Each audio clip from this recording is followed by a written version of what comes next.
kafir Quraisy misalnya, yang mana mereka bergabung dengan orang Yahudi, misalnya di perang Ahzab. Maka ketika berperang dan Rasulullah menang, maka tidak boleh dibunuh anak-anak dan para perempuan mereka.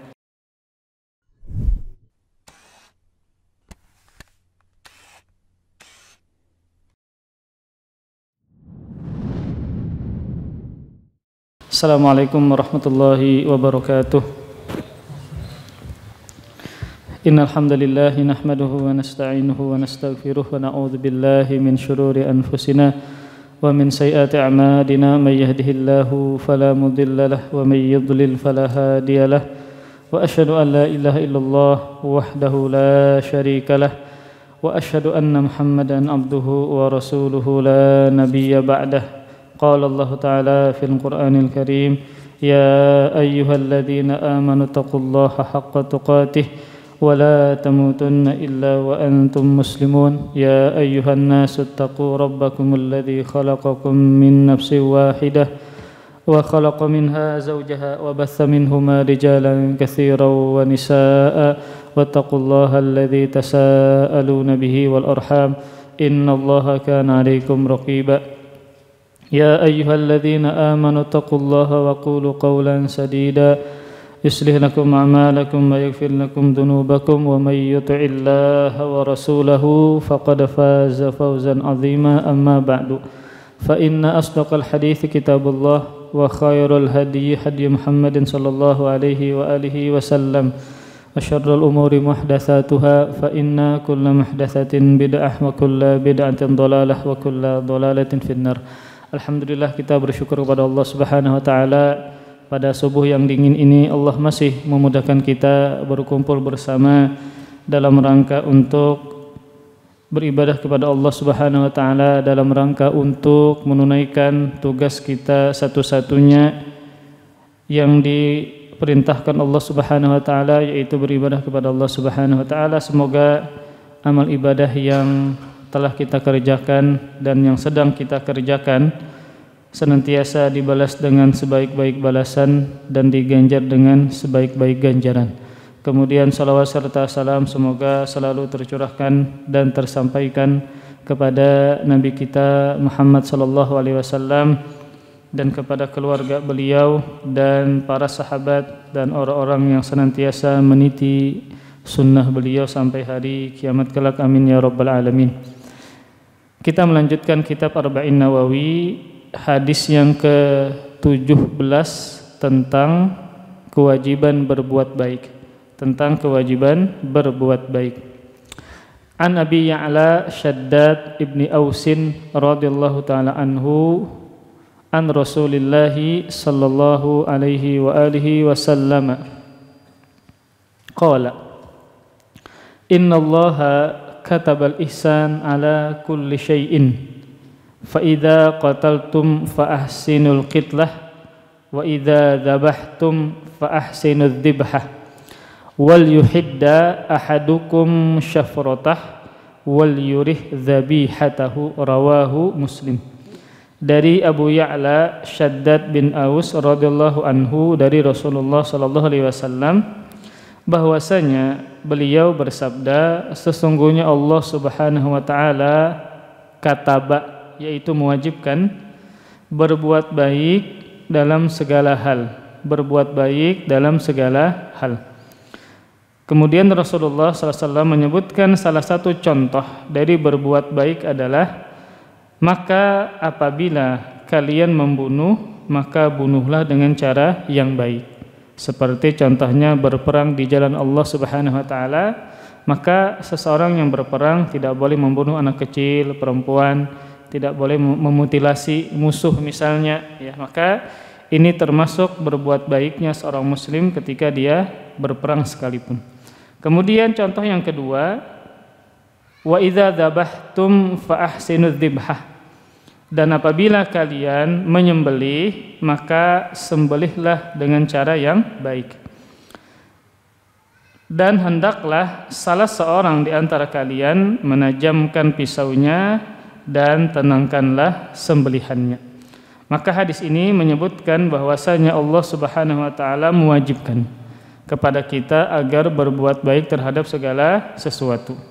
Bahkan berbuat baik kepada diri sendiri, ya, kepada keluarga, bahkan kepada binatang, bahkan kepada benda yang kita miliki sekalipun, ya. Contoh misalnya pian punya kendaraan, maka kita diperintahkan untuk berbuat baik kepada kendaraan tadi dengan cara dirawat, dijaga. Walaupun kendaraan itu adalah milik pian, hasil dari jerih payah pian, tetap tidak boleh untuk dirusak, tetap tidak boleh untuk dirusak dan dihancurkan. Kenapa demikian? Karena kita diperintahkan dan diwajibkan untuk berbuat baik terhadap segala sesuatu, sekalipun kepada benda mati yang kita miliki, yang mana itu adalah hasil dari jerih payah kita, tetap wajib untuk dijaga dan dipelihara. Maka terdapat lagi hadis yang lain yang semakna dengan hadis ini yang dikeluarkan oleh Abdul Razak dalam musannafnya yang disahihkan oleh Syalbani. Rasulullah sallallahu alaihi wasallam juga pernah bersabda, "Innallaha muhsin yuhibbul ihsan ila kulli syai'in fa idza qataltum fa ahsinul qitlah wa idza dabahtum fa ahsinudz dzabha wal yuhidda ahadukum syafratahu wal yurih dzabihatahu." Sesungguhnya Allah Subhanahu wa taala muhsin. Apa muhsin? Maha baik. Makanya di antara salah satu nama Allah adalah Muhsin, ya. Makanya banyak juga nama para ulama atau nama anak-anak kita dengan sebutan Abdul Muhsin, hamba yang maha baik. Karena Muhsin termasuk salah satu nama Allah Subhanahu wa taala berdasarkan dari hadis ini. Sesungguhnya Allah Subhanahu wa taala maha baik. Yuhibbul ihsan ila kulli syai'in. Mencintai kebaikan dalam segala sesuatu. Nah, kalau kita ingin mendapatkan kebaikan dari Allah Subhanahu wa taala, maka kita juga harus meniru sifat Allah ini, yaitu senantiasa berbuat baik terhadap segala sesuatu. Maka apabila kalian membunuh atau berperang, ya, maka perbaikilah cara kalian berperang atau membunuh. Dan jika kalian menyembelih, maka perbaikilah cara kalian menyembelih. Dan hendaklah seorang di antara kalian menenangkan hewan sembelihannya ketika ingin menyembelih. Maka dari dua hadis ini menunjukkan bahwasannya berbuat baik hukumnya adalah wajib. Kenapa demikian? Karena di sini Rasulullah SAW membuka hadisnya dengan sebutan innallaha kataba. Kataba ini kalau pian buka kamus, di antara maknanya adalah menulis. Kataba artinya adalah menulis. Makanya tempat menulis bahasa Arabnya adalah maktab, maktabun, ya, ini serapan dari kalimat kataba. Namun kataba di antara makna yang lain adalah yang banyak disebutkan dalam Al-Quran, maknanya adalah aujaba, mewajibkan. Contoh firman Allah Subhanahu wa taala tentang kewajiban berpuasa. Juga Allah menyebutkan dengan kalimat kataba atau kutiba. Ya ayyuhalladzina amanu kutiba alaikumusiyam. Wahai orang-orang yang beriman, kutiba. Kutiba di sini maknanya bukan ditulis. Maknanya apa? Ujiba. Artinya adalah diwajibkan atas kalian.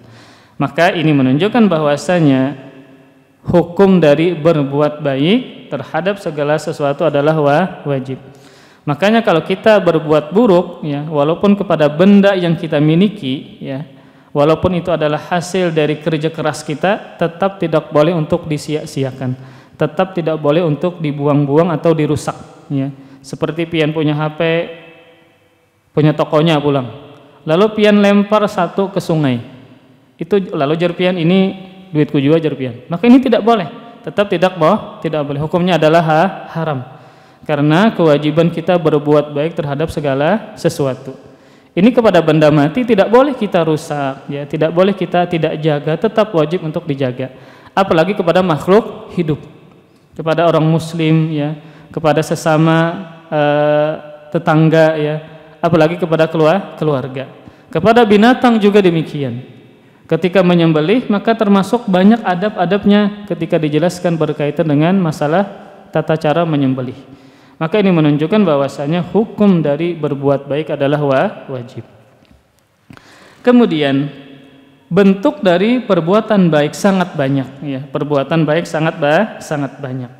Maka dalam hadis ini Rasulullah menyebutkan 2 atau 3 contoh, dan sangat banyak perbuatan-perbuatan yang lain yang menunjukkan kita harus mengamalkannya. Contoh seperti ihsan kita terhadap hak Allah, ihsan terhadap hak Allah, atau berbuat baik terhadap hak Allah Subhanahu wa taala.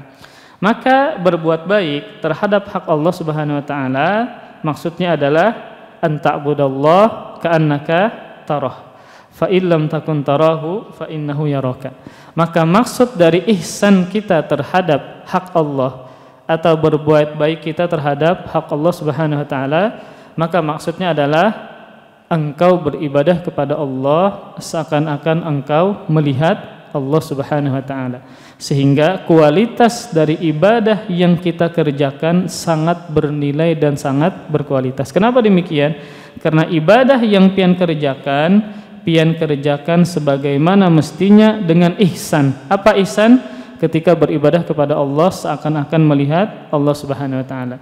Kalau seandainya kita tidak bisa menghadirkan perasaan seperti ini, maka hadirkan perasaan yang kedua, fa illam takun tarahu fa innahu yaraka. Maka sesungguhnya jika engkau tidak bisa menghadirkan, ya, engkau melihat Allah, maka sesungguhnya Allah melihat engkau. Maka kita beribadah kepada Allah Subhanahu wa taala, kita merasa pasti sedang apa? Dilihat Allah Subhanahu wa taala. Maka inilah yang dimaksud dengan ihsan, berbuat baik terhadap hak Allah ketika beribadah seakan-akan kita melihat Allah. Kalau seandainya tidak bisa menghadirkan demikian, maka hadirkan perasaan sesungguhnya kita sedang dilihat Allah Subhanahu wa taala. Sehingga ibadah yang kita kerjakan baik dan bagus. Kenapa? Karena kita menghadirkan perasaan seperti tadi. Maka inilah yang dimaksud dengan ihsan atau berbuat baik terhadap hak Allah Subhanahu wa taala. Dan ini memang berat, ya, menghadirkan perasaan seakan-akan melihat Allah Subhanahu wa taala. Namun hendaknya kita bisa berusaha terhadap amalan-amalan yang kita kerjakan sehingga amalan tadi sangat berkualitas dan bernilai. Kemudian contoh yang kedua atau bagian yang kedua dari berbuat baik adalah kepada diri sendiri. Maka termasuk wajib juga adalah berbuat baik kepada diri sendiri. Apa maksudnya? Yaitu dengan tidak menzalimi diri sendiri. Walaupun tubuh ini, fisik ini adalah milik kita sendiri, namun wajib untuk kita memperhatikan kebutuhan-kebutuhan dari tubuh kita tersebut. Jangan sampai, contohnya adalah misalnya menzalimi diri sendiri, jangan sampai ketika beribadah kepada Allah Subhanahu wa taala memaksakan diri di atas kemampuan kita. Maka itu hukumnya adalah tidak boleh dan dilarang.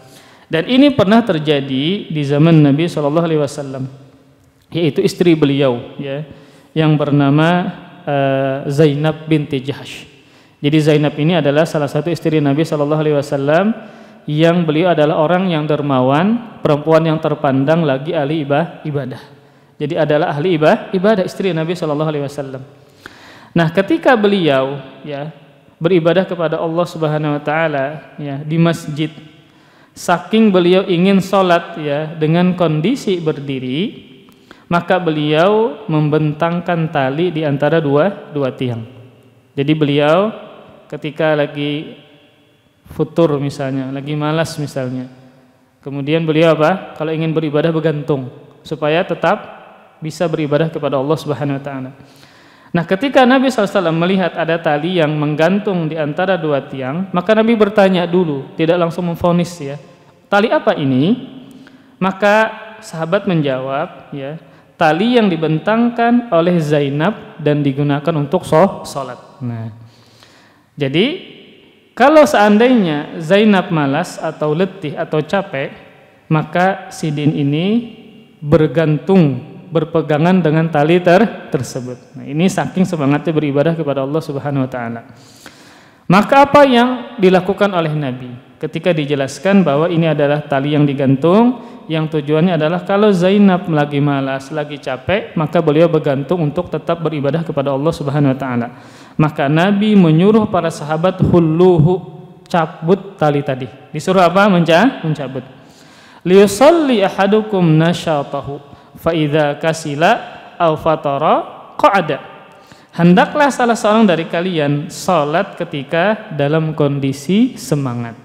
Sedangkan jika dia malas atau dia futur, ya, hendaklah dia duduk. Nah, kalau itu adalah salat sunnah, kita misalnya capek, uyuh, tetap ingin salat misalnya, maka dia boleh untuk salat dalam kondisi duduk. Bahkan tidak wajib, tidak termasuk rukun ketika salat sunnah dalam kondisi apa? Duduk. Misalnya nih pian terasa berat benar ingin salat sunnah rawatib, ya, maka pian mampu aja untuk salat dalam kondisi berdiri. Namun karena ini salat sunnah, boleh dikerjakan sambil duduk, sekalipun pahalanya tidak sebesar orang yang salat sambil berdiri. Kenapa demikian? Karena kita ingin menjaga dari salat sunnah rawatib. Terkadang ada masanya yang kita sangat kolir benar mengerjakan salat sunnah rawatib ini. Maka agar jangan sampai ditinggalkan, maka tidak mengapa dikerjakan dalam kondisi duduk. Karena ini salat sunnah. Salat sunnah. Di antara dalilnya juga adalah Nabi SAW pernah salat duduk walaupun beliau dalam kondisi mampu untuk berdiri. Nah, ini menunjukkan bahwasanya ketika salat sunnah boleh dikerjakan dalam kondisi duduk sekalipun mampu, namun pahalanya setengah dari yang berdiri. Jadi maksud dari hadis ini adalah bahwa Nabi SAW menjelaskan bahwasanya ketika dalam kondisi capek, uyuh, maka mata ada haknya, maka tubuh ada haknya, maka dibawa istirahat. Atau kalau seandainya tidak bisa berdiri ketika sholat karena capek, maka bisa sholat sambil duduk sehingga tidak memaksakan bergantung di atas tali tersebut. Ya. Kemudian, dan yang paling penting ya dari sebuah amalan adalah ketika amalan tersebut dikerjakan secara profesional atau secara itqan, ya, apa istilahnya itqan, ya profesional lah. Jadi ketika dia sholat, walaupun itu tidaklah lama, tidak panjang, atau jumlahnya sedikit salat sunnahnya, tetapi dikerjakan secara sangat bagus, maka itu lebih baik. Jadi tidak memaksakan harus beribadah dengan jumlah yang banyak. Nah, salafus saleh memang kalau kita perhatikan bagaimana ibadah mereka kepada Allah, maka dengan jumlah yang sangat banyak dan juga sangat lama. Namun ketika mereka mengerjakan ibadah kepada Allah Subhanahu wa taala dengan jumlah yang banyak tadi, bahkan begitu lama, tidaklah mereka mengerjakan tadi kecuali bertahap. Kecuali apa? Bertahap, tidak langsung banyak. Jadi kalau seandainya pian ingin istiqomah misalnya puasa sunnah, maka kerjakan secara bertahap. Jangan langsung pian paksakan misalnya puasa sunnah Daud. Itu mungkin terasa berat. Maka kerjakan dulu secara bertahap, yang penting dikerjakan secara berkesinambungan. Maka pian bisa mulai dulu dengan sebulan 3 hari. Jadi minimal dari puasa sunnah adalah dikerjakan 3 hari dalam sebulan. Pian kerjakan. Ketika pian kawa sudah rutin, misalnya hari Senin aja pian puasa sunnah, maka 4 hari sudah pian kawa dalam sebulan. Kalau seandainya sudah pian rasa bisa istiqomah, maka pian bisa tambah. Senin Kamis pulang. Maka dalam seminggu kan ada 2 kali. 4 minggu berarti sudah 8 hari pian kawa puasa sunnah. Nah, kemudian pian lihat bisa lagi istiqomah untuk puasa sunnah Senin Kamis. Maka pian bisa tambah dengan ayyamul bid 13, 14, 15. Ya. Maka pian bisa tambah. Kemudian ketika bisa istiqomah, ya, dengan puasa sunnah tadi pian tambah lagi dengan misalnya puasa sunnah Daud. Sehingga dikerjakan apa secara bertahap. Yang tujuannya adalah agar ibadah sunnah yang pian kerjakan bisa dikerjakan secara berkesinambungan. Maka apa? Dikerjakan secara bertahap dulu.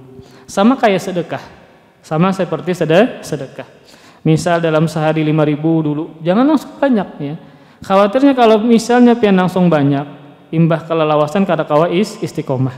Maka bertahap dulu dari jumlah yang kecil, kemudian kalau mampu untuk istiqomah, maka bisa ditambah dengan jumlah yang besar. Karena dalam sebuah hadis, ya, yang dikeluarkan oleh Imam Tabrani, yang dihasankan oleh Syekh Albani, Rasulullah sallallahu alaihi wasallam pernah bersabda, "Innallaha azza wa jalla yuhibbu idza amila ahadukum amalan an yutqinahu." Sesungguhnya Allah Subhanahu wa taala mencintai seseorang yang apabila dia bekerja, dia beramal, maka mengerjakannya secara itqan, secara profesional. Maksudnya apa? Ketika dia bekerja entah berkaitan dengan pekerjaan dunia atau amalan berkaitan amalan akhirat, maka dikerjakan secara bagus dan baik. Tidak perlu harus banyak, ya. Bagus lagi banyak, sering, ya istiqomah, namun dikerjakan secara sempurna. Adabnya, sunnahnya tidak tergesa-gesa dan seterusnya. Maka yang paling penting adalah dari amalan, yang pertama dia istiqomah, yang kedua adalah itqan, dikerjakan secara baik dan profesional. Kemudian para ikhwas sekalian, berkaitan dengan berbuat baik kepada diri sendiri ini, maka ada sebuah hadis lagi yang akan kita baca. Ini berkaitan dengan memaksakan dalam ibadah, Ada tiga orang sahabat Rasulullah Sallallahu Alaihi Wasallam, yang tiga sahabat ini datang bertanya tentang ibadah Rasulullah Sallallahu Alaihi Wasallam. Mereka bertanya kepada istri Nabi Aisyah radhiyallahu taala anha tentang bagaimana ibadah Nabi. Nah, setelah mereka mengetahui bagaimana ibadah Rasulullah sallallahu alaihi wasallam, maka mereka mengatakan, wa aina nahnu minan nabi sallallahu alaihi wasallam, qad ghufira lahu ma taqaddama min dzambihi wa ma ta'akhkhar. Jadi setelah mereka mendengar bagaimana ibadah Nabi, lalu mereka mengatakan, apalah kita dibandingkan dengan Nabi sallallahu alaihi wasallam? Sungguh Allah telah mengampuni dosa beliau yang terdahulu dan akan datang. Sehingga mereka menganggap ibadah yang dikerjakan oleh Nabi sedikit. Lalu mereka mengatakan, amma ana fa inni usalli laila abadan. Dia mengatakan, adapun aku, maka aku akan sholat malam terus menerus sepanjang malam, tidak istirahat. Kalau Nabi, manusia yang paling soleh, yang paling bertakwa kepada Allah, beliau ada tidurnya. Kenapa demikian? Karena tubuh punya hak untuk apa? Ditunaikan. Kalau dia kecapean, maka disuruh untuk istirahat dan tidur. Kemudian sahabat yang kedua mengatakan, ana asumud dahra wala uftir. Aku berpuasa sepanjang waktu, tidak akan berbuka. Maksudnya apa? Sahabat ini setiap hari berpuasa. Nah, sedangkan Nabi berpuasa, Nabi bisa tidak berpuasa. Diseling-selingi dengan tidak berpuasa. Jadi yang kedua ini dia berpuasa setiap hari. Kemudian yang ketiga, ana a'tazilun nisa fala atazawwaju abadan. Aku menjauhi wanita dan tidak akan menikah selama-lamanya. Nah, padahal Nabi apa? Menikah. Bahkan istri Nabi lebih dari 11 subhanallah, ya. Maka mereka tiga orang ini sangat semangat untuk beribadah, sampai-sampai mereka apa? Yang pertama tadi tidak tidur di malam hari, sholat malam. Yang kedua puasa setiap hari. Yang ketiga kada sing kawinan selawasan. Nah, setelah mereka mengatakan demikian, lalu Rasulullah SAW mendengar ucapan mereka, maka Nabi mendatangi mereka dengan mengatakan, antumul ladzina qultum kadza wa kadza. Ama wallahi inni la akhsyakum lillah wa taqakum lah, lakinni asumu wa uftir wa usalli wa arqud wa tazawwajun nisa faman raghiba an sunnati falaysa minni. Kalian yang mengatakan ini dan itu, kata Nabi, adapun aku, maka demi Allah Subhanahu wa taala, aku adalah orang yang paling takut kepada Allah dan yang paling bertakwa kepada Allah di antara kalian. Lalu bagaimana ibadah Nabi? Nabi adalah orang yang paling takut dan paling bertakwa kepada Allah, akan tetapi aku berpuasa, namun juga aku tidak berpuasa. Artinya Nabi berpuasa, tidak berpuasa. Jadi ada seling-selingnya, tidak setiap hari apa berpuasa. Kemudian, dan aku salat malam, namun juga aku tidur, tidak apa? Sepanjang malam untuk beribadah kepada Allah Subhanahu wa taala. Dan aku menikahi para perempuan. Istri Nabi ada 11. Kemudian kata Nabi di ujung ucapannya, barang siapa yang tidak suka dengan sunnahku, maka dia bukan dari golonganku. Karena sunnah Nabi kalau beribadah di malam hari ada istirahatnya. Karena sunnah Nabi kalau berpuasa maka ada jeda tidak berpuasa. berpuasa. Karena sunnah Nabi bagi laki-laki dan perempuan adalah menikah. Maka ini adalah hak-hak tubuh kita. Kalau malam ada tidurnya, kemudian kalau di siang hari ada masanya tidak berpuasa, kemudian juga ada menikahnya. Karena kita memiliki syahwat yang harus ditunaikan secara halal. Maka ini menunjukkan bahwasannya dalam perkara ibadah pun jangan sampai kita menzalimi diri kita sendiri dengan memaksakan untuk beramal di luar kemampuan dari kita. Ini menunjukkan bahwasannya tubuh kita pun memiliki hak dan kewajiban untuk ditunaikan dan harus berbuat baik kepada tubuh dan fisik kita. Kemudian yang ketiga, termasuk contoh berbuat baik juga adalah kepada orang-orang yang terdekat dengan kita, ya, seperti anak kita, orang tua, istri kita, ya, dan juga kerabat-kerabat kita. Makanya ada istilahnya adalah birrul walidain, ya, berbakti kepada orang tua. Itu adalah berbuat baik kepada orang tua. Ada juga istilahnya adalah dengan silaturahim. Maka itu adalah berbuat baik kepada kerabat. Jadi terhadap diri kita, kemudian orang yang terdekat kita juga demikian. Kemudian kembali kepada hadis ini, maka dalam hadis ini Rasulullah sallallahu alaihi wasallam mencontohkan berbuat baik yang pertama ketika berperang. Ketika apa? Berperang. Nah, salah satu dari sekian banyak adab dan etika berperang adalah tidak boleh membunuh anak-anak dan perempuan. Misal nih, ketika berperang, ya, antara Rasulullah dengan para sahabat, kemudian dengan kafir Quraisy misalnya, yang mana mereka bergabung dengan orang Yahudi, misalnya di perang Ahzab. Maka ketika berperang dan Rasulullah menang, maka tidak boleh dibunuh anak-anak dan para perempuan mereka. Ini termasuk etika dalam berperang. Kemudian juga ketika musuh terbunuh, maka tidak boleh dimutilasi. Nah, walaupun tujuannya baik untuk menakut-nakuti musuh, tetap tidak boleh. Dalam sebuah hadis, ya, yang sahih yang dikeluarkan oleh Imam Muslim, Rasulullah sallallahu alaihi wasallam juga pernah bersabda, "Ughzu bismillah fi sabilillah. Qatilu man kafara billah. Ughzu wala tagullu wala tagdiru wala tamthulu wala taqtulu walidan." Berperanglah kalian atas nama Allah Subhanahu wa taala. Maka wajib berperang, niatnya adalah karena Allah Subhanahu wa taala. Di jalan Allah. Berperanglah kalian kepada orang-orang yang kafir kepada Allah Subhanahu wa taala. Berperanglah kalian dan jangan curang, dan jangan berkhianat, dan jangan berlaku kejam dengan memutilasi musuh, dan janganlah kalian membunuh anak-anak. Nah, ini termasuk adab dalam berperang. Maka tidak boleh ketika musuh sudah terbunuh lalu dipotong-potong, dimutilasi dan seterusnya. Ini berbeda dengan pihak musuh, yang terkadang musuh dalam rangka untuk menakut-nakuti kaum muslimin, maka dengan dimutilasi ketika ada yang terbunuh dari kaum muslimin. Makanya para sahabat, ya, sekelas Abu Jahal, ketika Abu Jahal terbunuh di medan perang, ya, maka para sahabat melihat Abu Jahal terbunuh tidak dipotong-potong, tidak dimutilasi, ya.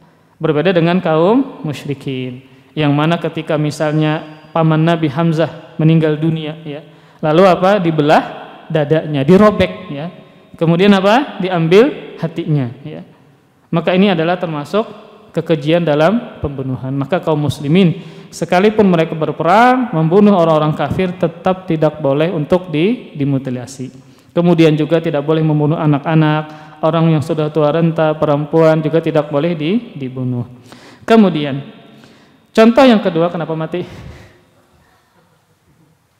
Mati sorangan enggak?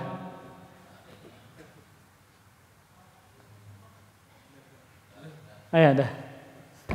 Ngena kadap kamera. Yang kedua, contohnya adalah di hadis ini berbuat baik ketika menyembelih binatang. Maka di antara adab atau berbuat baik ketika menyembelih adalah yang pertama, menyembelih dengan cara yang benar. Tentu cara yang benar di lehernya, dua uratnya harus terputus, ya, urat pernafasan dan urat saluran makanan. Jadi makanya seorang yang menyembelih ini jangan sampai coba-coba. Jangan sampai coba-coba. Dikhawatirkan kalau dia coba-coba, akhirnya dia menyakiti hewan yang disembelih. Kalau seandainya ingin belajar, maka mulai dengan hal yang kecil dulu, potong ayam dulu pian. Kalau saya langsung sapi jangan. Maka pian harus belajar dari yang kecil dulu. Jangan langsung ke sapi, jangan. Ya. Maka terkadang ada orang yang menyembelih nih hewan binatang karena sidin nang bakorban, lalu sidin nang menyembelih.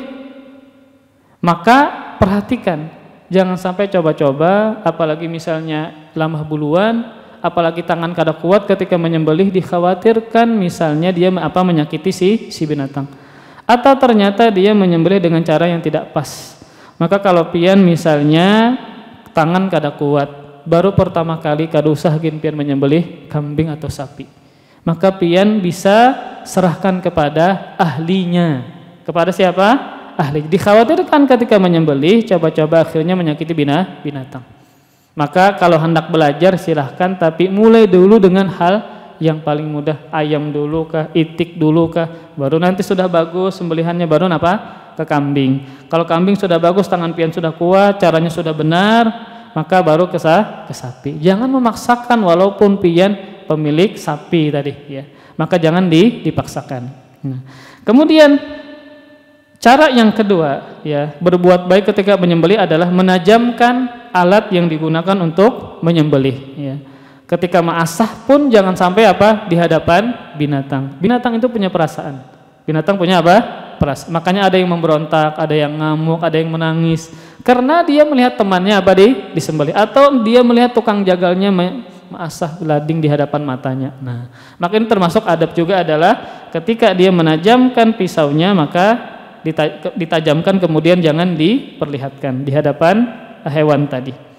Kemudian di antara adabnya yang lain adalah berusaha agar hewan sembelihan yang lainnya tidak melihat ya. Ini memang terkadang sulit, memang kita harus berusaha agar kita mengamalkan hadis ini untuk berbuat baik kepada binatang. Maka harus ada tempat yang khusus ya, yang dikumpulkan binatang di situ tertutup, jadi dia tidak melihat kawannya disembelih. Kemudian di antara adab yang lain atau berbuat baik kepada binatang yang lain adalah tidak menguliti ya hewan tersebut kecuali sudah benar-benar dipastikan sudah mati. Kalau dia sudah dipastikan sudah mati, maka baru untuk dikuluti. Kenapa demikian? Kalau seandainya dia masih hidup dikuluti, itu berarti menyakiti hewan dari si binatang tadi ya. Kemudian di antara adabnya juga adalah tadi mengasah senjata tidak di hadapan hewan tersebut ya. Kemudian tadi juga hendaknya orang yang menyembelih adalah orang yang ahlinya, yang sudah bagus ketika menyembelih. Jangan coba walaupun pemilik sapinya, pemilik kambingnya, kalau tangannya masih lama ya, kada kuat lagi, maka jangan dipaksakan untuk menyembelih.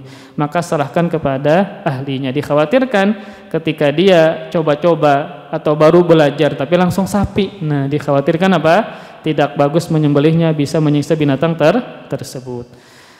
Kemudian dalam sebuah riwayat ya, hadis ini dikeluarkan ya oleh Imam Ahmad yang disahihkan oleh Syekh Syuaib Arnaud. Ada seorang laki-laki ya, sahabat berkata kepada Rasulullah sallallahu alaihi wasallam, "Ya Rasulullah, inni la adbahu syata wa ana arhamuha."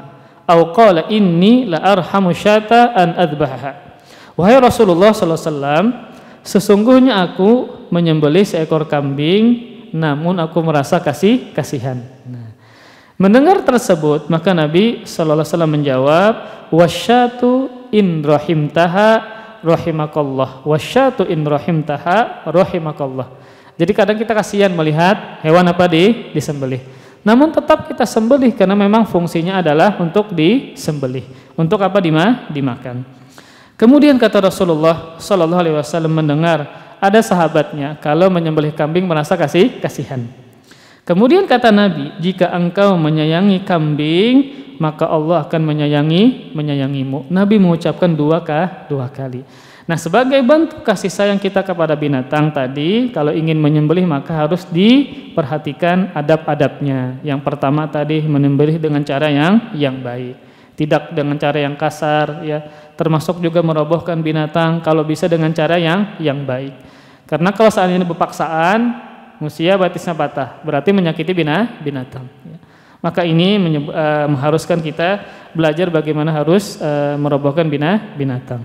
Kemudian juga menajamkan alatnya, kemudian juga tidak memperlihatkan kepada teman-temannya. Kemudian kalau mengasah pisau maka jangan di hadapannya. Ini termasuk berbuat baik kepada binatang, dan haram hukumnya menzalimi binatang.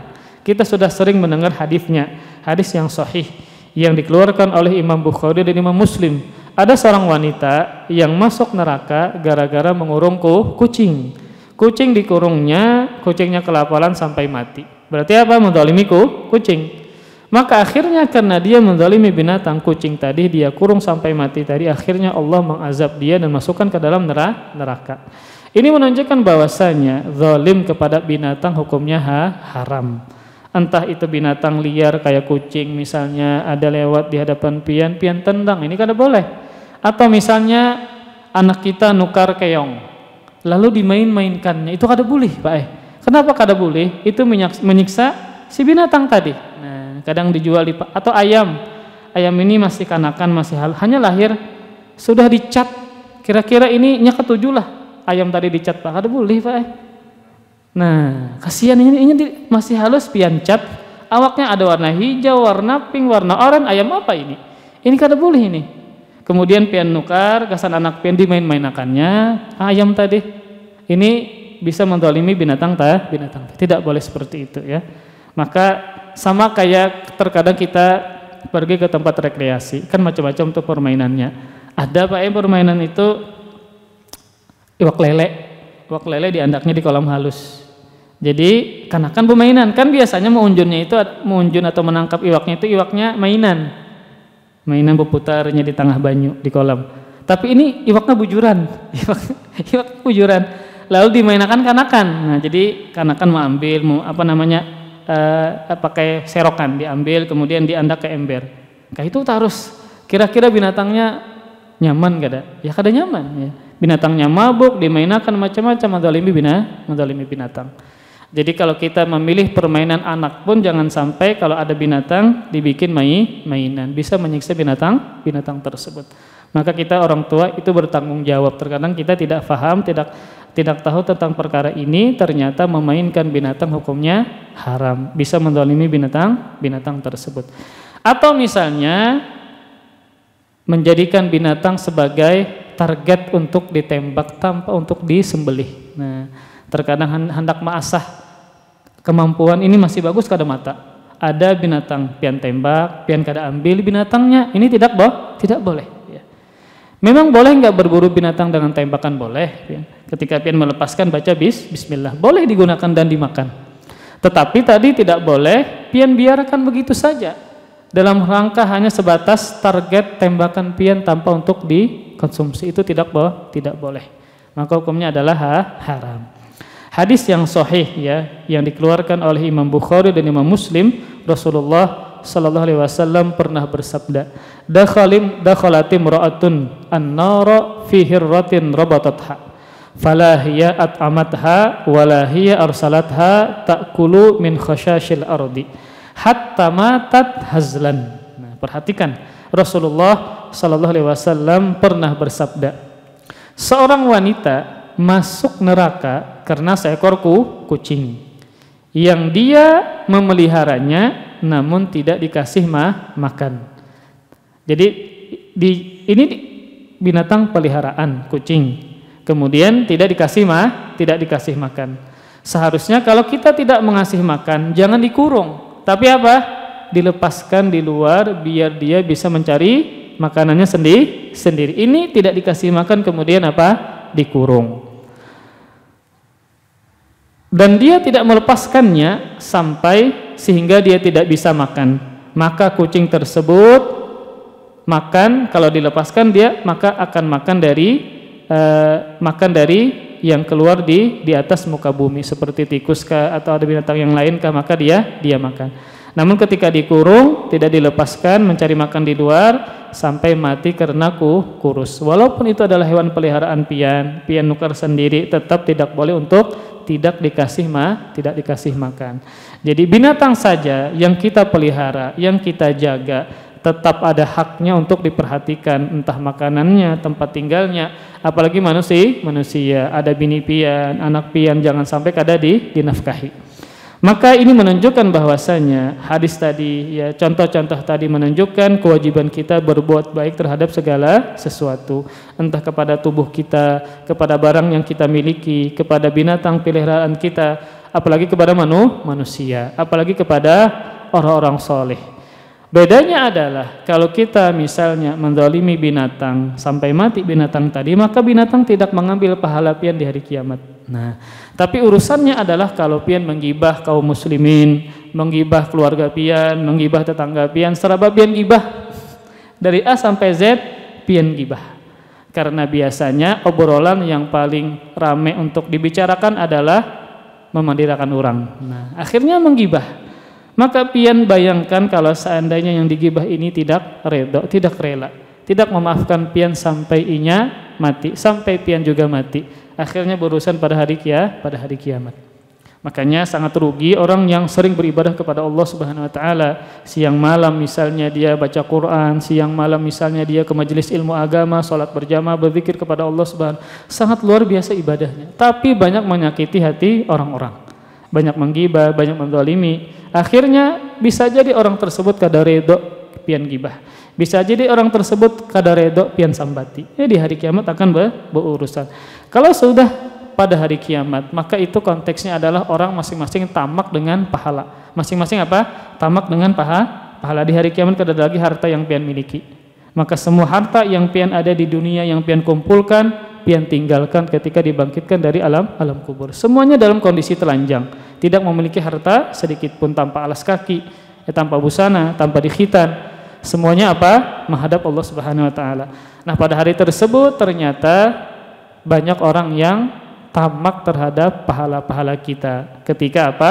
Ternyata dulunya kita menzalimi orang lain walaupun dengan lisan, walaupun menggibah, akhirnya orang itu tidak ridha, maka pahala kita diambil. Maka inilah yang Nabi maksudkan dengan atadruna manil muflis. Tahukah kalian siapa orang yang bangkrut?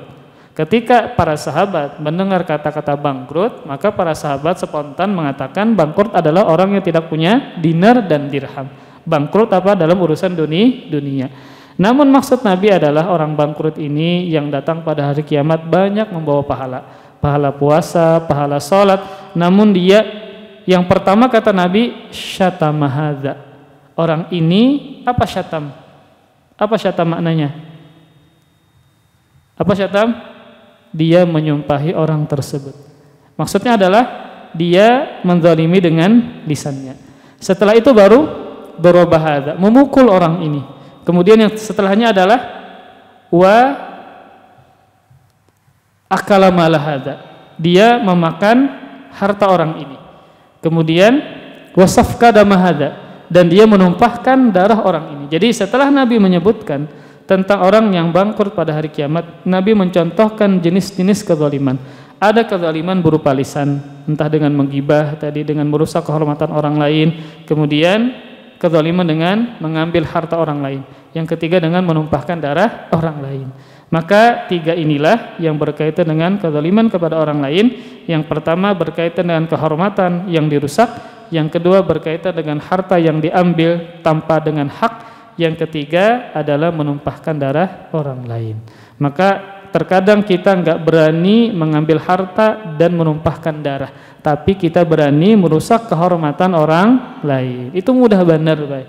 Pian misalnya di WA, di grup, nah menggibahi kawan-kawan pian bahari, ya. Macam-macam pian gibahi. Kan kalau kita berhadapan, tentu kita nggak berani mengambil hartanya, tentu kita nggak berani menumpahkan darahnya. Tapi di belakang orang tadi kita apa bisa merusak kehormatan orang tersebut, sehingga kita harus berhati-hati terhadap kezaliman-kezaliman karena dikhawatirkan pahala yang sudah kita kumpulkan bertahun-tahun sampai kita meninggal dunia jangan sampai diambil oleh orang lain, sangat rugi. maka kita beribadah namun seakan-akan pahalanya untuk orang lain. Kemudian kandungan dari hadis ini cukup banyak kita baca. Yang pertama adalah Allah Subhanahu wa taala memerintahkan berbuat baik dalam segala sesuatu, sehingga dalam hal menghilangkan nyawa pun juga harus berbuat baik. Seperti apa? Menyembelih binatang. Seperti apa? Berperang di jalan Allah juga harus dengan cara yang baik. Karena Allah Subhanahu wa taala memerintahkan berbuat baik dalam hal-hal tersebut. Kemudian kandungan yang kedua, wajib membunuh dengan cara yang baik, dengan menempuh cara yang paling mudah untuk menghilangkannya nyawa. Makanya misalnya hukum qisas nih. Hukum qisas atau dia misalnya bandar narkoba. Nah, kalau bandar narkoba di Arab Saudi itu hukumnya adalah dipancung, ya, dipenggal lehernya. Maka ketika dia divonis untuk dipancung tadi, ya, maka juga diperintahkan untuk dengan cara yang baik, yang paling mudah untuk menghilangkan nyawa. Maka dengan pedang yang apa? Yang tajam, yang keras, yang menebasnya pun algojonya harus dengan tangan yang kuat. Sehingga sekali tebas langsung meninggal dunia. Langsung apa? Langsung hilang nyawanya. Ini termasuk cara berbuat baik kepada seseorang yang divonis dengan dipenggal lehernya. Maka dengan cara yang baik. Demikian juga wajib menyembelih dengan cara baik, dengan menempuh cara yang paling cepat untuk menghilangkan nyawa. Tetapi sesuai cara yang disyariatkan, harus di leher. Kemudian tadi harus pisaunya dengan pisau yang tajam. Yang menyembelihnya pun harus orang yang ahli, jangan coba-coba, ya. Dikhawatirkan dia bisa melukai binatang tersebut. Makanya kalau kita misalnya membuka hewan kurban, kemudian ada si fulan yang menyembelih sapi. Maka kita perhatikan nih, sidin hendak menyembelih sorongan ya. Yang sidin kurbankan adalah sapi. Maka kita takuni dulu, pian rancak kada menyembelih sapi. Kalau sidin pertama kali kadusah gini, pian suruh yang lebih ahli saja.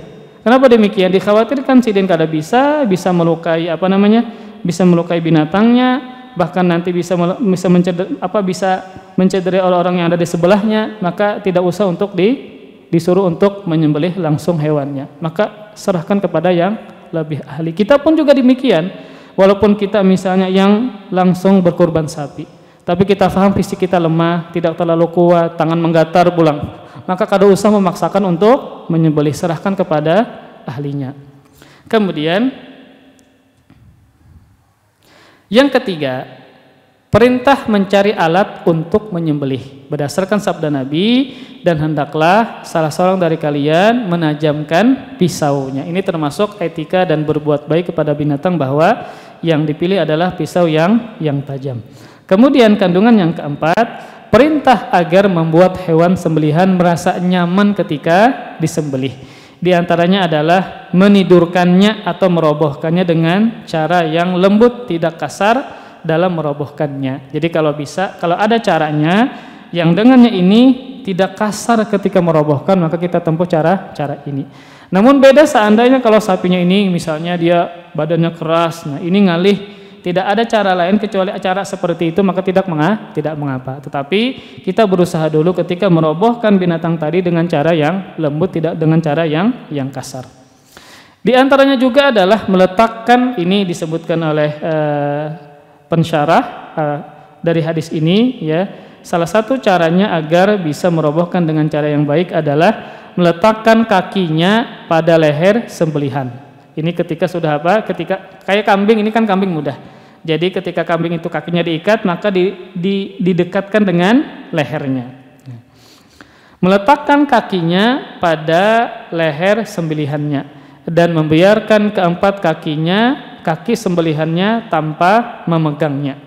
Karena hal itu lebih melegakan dan membebaskannya untuk bergerak, serta lebih dapat mengeluarkan darahnya. Jadi itu lebih utama. Jadi sini penulis menyebutkan cara untuk melegakan, ya, atau menyamankan hewan ketika disembelih, maka meletakkan kakinya pada leher sembelihan. Jadi kaki diletakkan di dekat dengan lehernya. Kemudian membiarkan keempat kakinya tanpa dipegang atau diingkuti. Ini kalau kambing sih bisa, atau ayam bisa, ya. Tapi kalau sapi ini terkadang sulit. Ini disesuaikan dengan kondisi. Kenapa demikian? Karena hal tersebut lebih melegakan dan membebaskannya untuk bergerak dan lebih dapat mengeluarkan darahnya lebih banyak. Tadi dengan kakinya diikat bisa, kemudian didekatkan dengan leher. Kalau seandainya kakinya ini tidak berontak, maka ini lebih bagus tanpa dipegang. Tapi kalau seandainya sapi kada ngalih pangkala kada diikuti kakinya ya. Jadi ini disesuaikan dengan kondisi. Intinya adalah ketika dalam menyembelih maka ada juga cara berbuat baiknya. Maka tadi dengan menyembelih cara yang baik, kemudian juga menajamkan pisaunya, kemudian juga temannya tidak melihat yang disembelih ini ya. Kemudian juga ketika menguliti ya, maka harus dipastikan itu sudah mati, tidak dalam kondisi hidup. Wallahu alam bissawab. Ya, demikian para ikhwas sekalian. Semoga Allah Subhanahu wa taala senantiasa memberikan kita taufik dan hidayah, mudah dalam beramal soleh. Semoga Allah Subhanahu wa taala memanjangkan umur kita dalam ketaatan kepada Allah Subhanahu wa taala. Amin ya rabbal alamin. Kita akhiri wa sallallahu ala nabiyina Muhammadin wa ala alihi wa sahbihi wa baraka wa sallam. Subhanakallahumma bihamdika asyhadu an la ilaha illa anta astaghfiruka wa atubu ilaik. Wassalamualaikum warahmatullahi wabarakatuh. Terima kasih. Jazakumullah khairan wa barakallahu fikum. Video ini dibuat atas partisipasi dari donasi Anda. Semoga menjadi amal jariah bagi Anda semuanya.